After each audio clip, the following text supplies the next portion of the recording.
What do you think of the overall quality of the entries this year? Obviously, this year I think the recession has bitten quite hard, and I think EdFest has not been excluded from that. I know the number of entries this year were down, but in terms of the quality of entries, I think the standard was incredibly high. The jury was very thorough and worked together very well as a team, and I think we've arrived at a very interesting shortlist. Thinner than probably his history, but I think it's stuff that's worthy of a prestigious award like EdFest. Okay.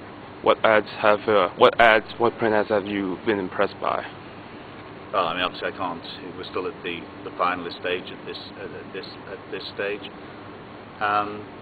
But there's been a cross-section of work. Posters were quite strong this year. There are a couple of exceptional posters, and I think there's 2 or 3 that I think will go on to do extremely well at the show.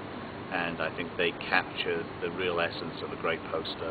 Grabs you by the eyeballs, rewards you accordingly, and I think serves the brand in an interesting way. And there's some very nice prints as well. But the shortlist is quite thin. But I think in terms of quantity, not great, but in terms of quality, I think it's a very high standard. Okay. Same as disappointment. Anything that you were disappointed at for print ads? I'm a little disappointed in the use of new media, in the sense that I think the outdoor media at this moment in time is enjoying a renaissance. I think digital has really ignited the possibility of the outdoor arena in terms of creativity, and we saw a lot of classic posters, a lot of replication, ads that run as a print campaign, and also they were replicated as a poster campaign. There were very few that were pure poster, and of those there were very few that really used technology to serve a purpose with the communication. And I think if you look at the type of work that's been done around the world at this moment in time in innovative outdoor, I think there's some lessons to be learned. But overall, it was a fair standard, but not a stellar yet. Okay. Any countries that you have been impressed by? Obviously, a strong showing as usual from Thailand. China this year actually contributed quite a bit. India, of course, and Malaysia came through with some interesting work. So overall, I think most regions were represented here. The one thing I would say about the quality of art direction in this region, it is second to none. I think there's a lesson to be learned in terms of the quality of art direction and the quality of photography illustration.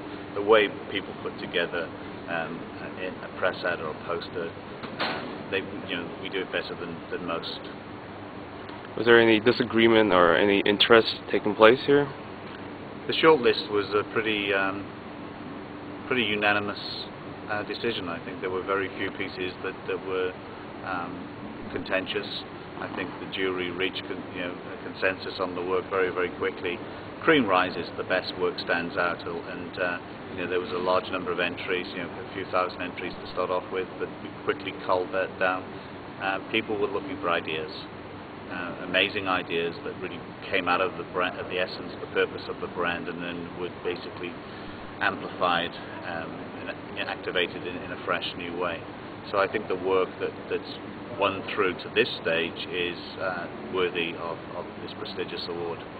I mean, clearly EdFest is the gold standard in Asia Pacific. I think Made in Asia is a great idea because it really is about this region celebrating creative excellence in all channels, and I think the work that really is representative of this region now is some of the best work in the world this year. Okay.